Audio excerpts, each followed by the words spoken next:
Infinix Note Edge. Ito daw yung napakabago and napaka-overpriced ngayon ng Infinix.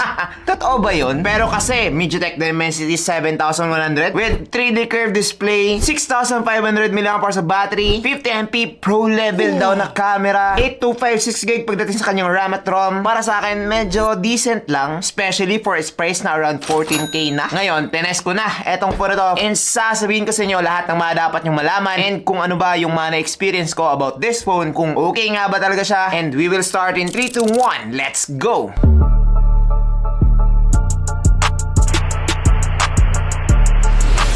Hey, what's up guys? I'm JP and this is JT TV. By the way, meron tayong upcoming na 4-phone giveaway this March 28, 2026. So kung gusto niyo maka-join, mag-subscribe na lang kayo and also follow the mechanics down below. Sayang naman, di ba? Now back to this phone. Kung makikita nyo naman, medyo kakaiba yung box ng Infinix dito ngayon. Gusto ko yung texture niya and also yung design. Medyo premium. Maganda pang gift. Ngayon, tingnan naman natin yung loob.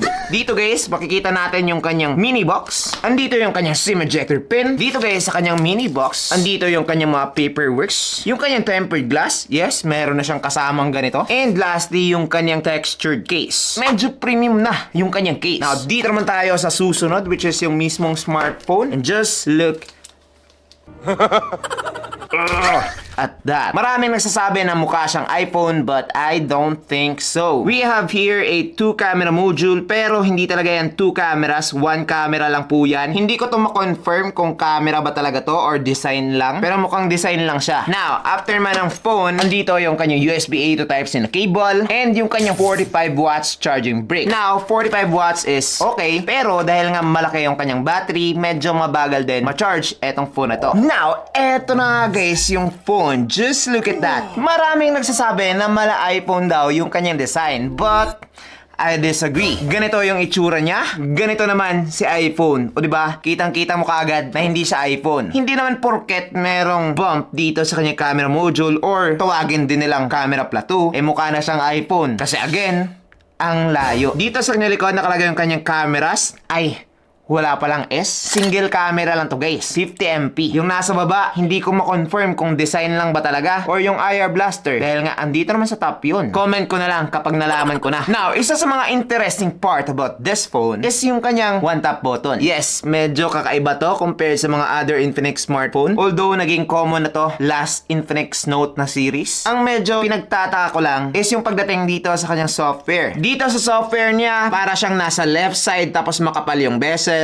Tapos mukhang iPhone. Ganito dati yung itsura ng one-tap button na nasa iPhone. Pero guys, hindi naman to iPhone. So, paano nila ginawa to? Now, isa pang pakulo na nandito sa kanyang design is meron siyang active halo lighting kung tawagin, which is medyo disappointing. Dahil nga, as you can see, parang hindi rin makita. Napakaliit, hindi rin bright. And yes, isa to sa mga pwede naman dapat nilang hindi nagawin pero ginawa pa rin. Wala lang, para lang tawagin merong additional type of feature. Kakainis, di ba? This phone has plastic back, plastic frame, and glass front. Ngayon, pagdating naman dito sa kanyang buttons and ports, dito guys, sa baba nakalagay yung kanyang SIM card tray, which is 2 SIM card lang yung pwede nyo ilagay. Yes, hindi na siya expandable via SD card. So, kung hindi ka pa kontento sa 256GB of storage, sorry ka na lang. Katabi naman ito yung kanyang microphone, Type-C port, and speaker grills. Dito naman sa right side, nakalagay yung kanyang 3 buttons, volume rockers, power button, and yung kanyang one-tap button. Dito naman sa left side, wala tayong makikita. And dito naman sa top guys, nakalagay yung kanyang secondary speaker, microphone, and yung kanyang IR blaster. Now, take note, this is sound by JBL. So, maganda yung kanyang sound quality. Malakas na rin. And overall, for its price, I think it's one of the best. Now, yung kanyang one-tap button dito, guys, kung hindi ko nasabi kanina, pwede nyo to i-assign sa iba't ibang purpose like yung Pollax, open camera, flashlight, and more. So, medyo useful din pala siya. Now, another good thing about this phone is that napakanipis niya and also water resistant na rin. So, it has IP65 water and dust resistant. Pwede tong makasurvive ng ulan, mga talsek ng tubig. Kapag natapunan ng coke, kape, walang problema to. Pero kapag ilulubog nyo naman tapos matagal pa, hindi na makakasurvive etong phone na to. All in all, pagdating dito guys, you can have a slim phone na tawagin nila mga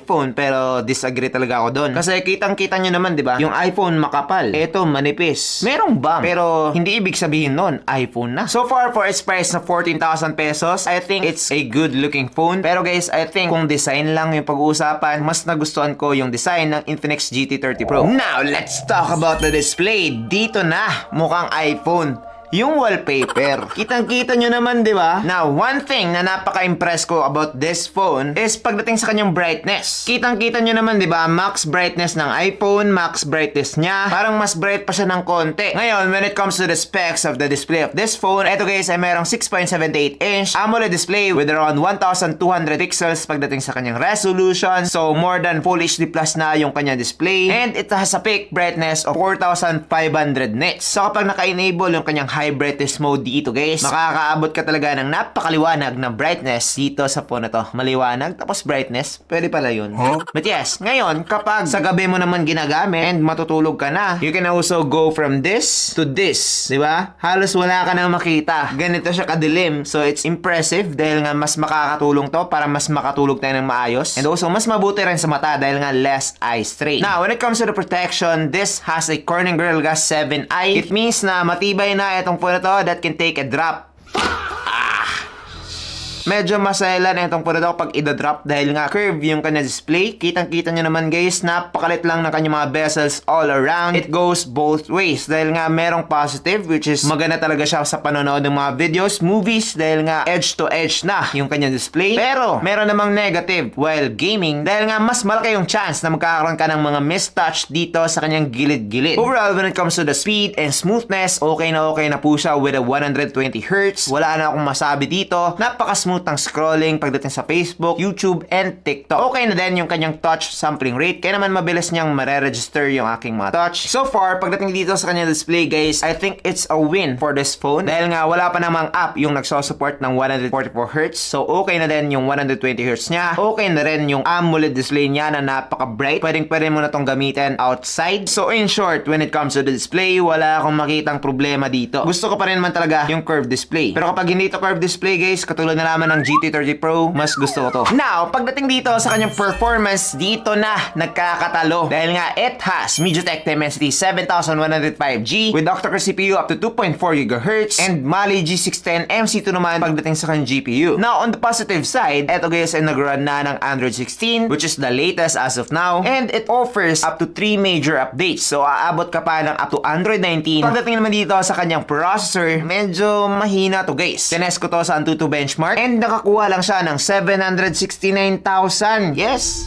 69. Sana all. Tapos version 11 na to guys. Medyo na-boost na yung result. So dapat mga 600,000 lang to dati. Dimensity 7100 is a lesser or weaker processor compared sa 7300, 8350, and yung pinakamalakas at this price point, yung MediaTek Dimensity 8400. Medyo malayo talaga etong phone na to. So when it comes to the performance, you can expect na mas malakas yung ibang mga phone na merong mga ganong processor. Ngayon, Kuya Jay, hindi ko naman kailangan ng isang gaming-focused device. Well, eto yung target market ng Infinix Note Edge. Yung tipong nagsa-social media lang, nagmo-multitasking lang, wala ka ng problema dito guys. Okay na rin yung opening and closing ng mga apps dahil nga naka-UFS na siya, pero 2.2 lang, hindi pa 4.0. So, mas mabagal naman to compared sa GT30 Pro ng Infinix din. Now, syempre, tinest ko naman to sa iba't ibang mga games. Sa Mobile Legends, dito guys, meron siyang Ultra Graphics with super frame rate. Yes, napaka-smooth, napaka-playable. Wala naman akong nakitang problema dito sa Mobile Legends. Except na lang that medyo umiinit pa siya dito pa lang sa game na to. Ngayon, sa Hawk naman, ganun pa rin. Kaso lang, ultra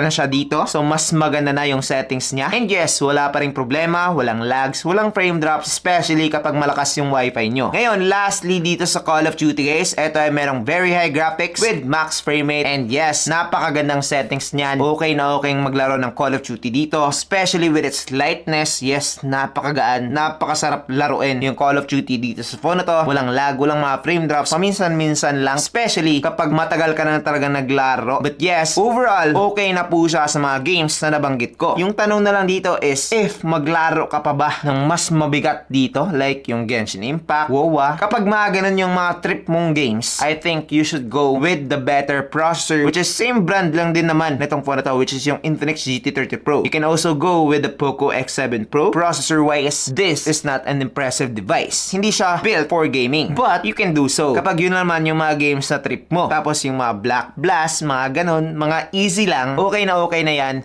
with this phone. Now, let's talk about the battery of this phone, which is malaki. Parang akin. Part na nagsisimula sa letter T. Eto guys, ay merong 6,500 mAh of battery with 45 watts of fast charging, with bypass charging na rin, with, meron pang with 10 watts reverse charging. Basically, kompleto na siya except yung wireless charging, which is andun sa GT30 Pro. Well, as of now, sa mga bagong release, I think okay na to guys. Dahil nga makunat yung kanyang battery, matagal siyang malobat, tapos manipis siya, and magaan din. You can have a very thin phone with a very big battery. Minsan lang mangyari yun. Ngayon, yung sinasabi naman nila na 50% in just 27 minutes, medyo malayo yun sa test ko dahil nga around 35 minutes to 37 minutes yung 50%. Tapos, when it comes to 0 to 100% naman, eto guys ay umabot ng around 1 hour and 30 minutes. Even sa charging niya, medyo mabagal to compared sa mga other phones na pwede niyong mabili at this price point. Now, let's talk about the camera of this phone. Mala iPhone din ba yung kanyang result? Well, meron naman. Sometimes. Eto ay merong 50MP main camera and 13MP selfie camera. Yun na yun. Wala nang ibang camera, walang ultra-wide, walang super high megapixels. Pero ngayon, dito naman sa kanyang mga result, kung makikita nyo, okay din naman pala yung makukuha mong pictures using this one. Sharp, maganda, magandang color reproduction niya, medyo natural na rin. Minsan kuhang-kuha yung skin tone ko, minsan naman hindi. So, it's a matter of kung magaling ka bang mag-picture or kung hindi. Dahil nga, kung magaling ka, yes, makakakuha ka na ng magandang photos using this one. Now, in simple terms, kapag magandang ilaw, like daylight, napaka-bright ng paligid nyo, you can get a very high quality and napaka-appealing na photo. Pero kapag dark naman, medyo malabo na or medyo less na yung chance na makakakuha kayo ng sharp and magandang photos using this one. But I think with its super night mode, merong mga chance din na kapag steady talaga yung kamay mo, makakakuha ka pa rin ng mga low light shots na maganda. Ngayon, dito naman sa kanyang camera app, marami tayong makikita like yung vlog, video, AI camera, portrait, super night, more, which is merong slow motion, dual video, and marami pang iba. Even pro mode guys ay nandito na rin. Ngayon, dito naman sa kanyang selfie, ganun din yung mga nakita ko. Medyo natural, maganda na rin. Even if it's just 13MP, sharp na rin yung mga nakuha kong photos using the selfie camera. But, kung i-compare naman natin siya sa mga other phones at this price point na mga sinabi kong best camera, I think guys, hindi ito mananalo. Ngayon, when it comes to the video quality naman of this phone, eto guys ay abot ng 2K at 30 FPS. Yes, wala po siyang 4K. And also, meron tayong tinatawag dito na EIS or Electronic Image Stabilization, and mag-work lang to kapag 1080p at 30 FPS. Pero ngayon, try naman natin. So, eto guys, yung 1080p at 60 FPS dito sa kanyang back camera. Ano sa tingin nyo? Okay ba? Just comment down below. Now, eto naman guys, yung 2K at 30 FPS dito sa kanyang back camera. Ano sa tingin nyo? Okay ba? Comment down below. Try naman natin yung kanyang selfie. So, eto naman guys, yung selfie video. Medyo mapink-pink ako dito ah.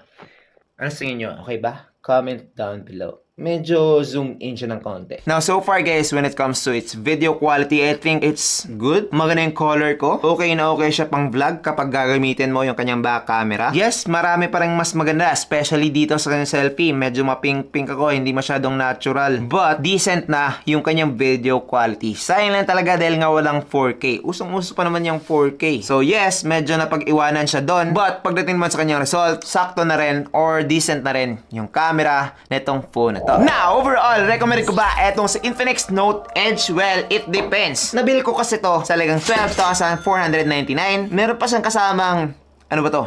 Mag. So for me, medyo sulit na to. Dahil nga, 5G na siya. Tapos, napakaganda na rin ng kanyang display. One of the best for this price. Ngayon, kung processor naman yung hanap mo, like tatagal talaga in the long run, well, definitely go for a better processor na smartphone. Katulad na lamang ng Infinix GT30 Pro, Tecno Pova 7 Ultra, Poco X7 Pro, mga ganon. I think, mas magugustuhan nyo talaga yon compared to this one. Now, medyo hati yung aking decision dito guys. Dahil nga, kapag SRP talaga yung pag-uusapan, hindi talaga sulit to, like around 15,000 pesos na. Mag Infinix GT30 Pro ka na lang. Pero kapag nag-sale naman ng around 12,000 pesos, okay pala. Pero kung gusto mo na isang napakaganda, napaka-bright na curved display, napakanipis pero malaki yung battery, okay lang when it comes to camera, processor, hindi masyadong maganda, pero okay lang, well, pwede na to sa'yo. Pero kung gusto mo talaga yung pinaka the best of the best, well, this is not it. Now, I hope na nag-enjoy kayo dito sa full review ng Infinix Note Edge. Guys, kung nagbabala kayong bumili nitong phone na to, maghintay kayo ng biglang merong sale, tapos click nyo yung link na ilalagay ko sa description box. Now, kapag nag-sale siya, tapos meron pang YouTube voucher which is malaki, baka makuha nyo lang to ng 10,000 plus or 11,000 plus. Kapag hindi ka pa na-subscribe, sayang naman, di ba? March 28 na to. So that's it. I'm JP and this is JT TV. Thank you for watching and God bless. Bye-bye.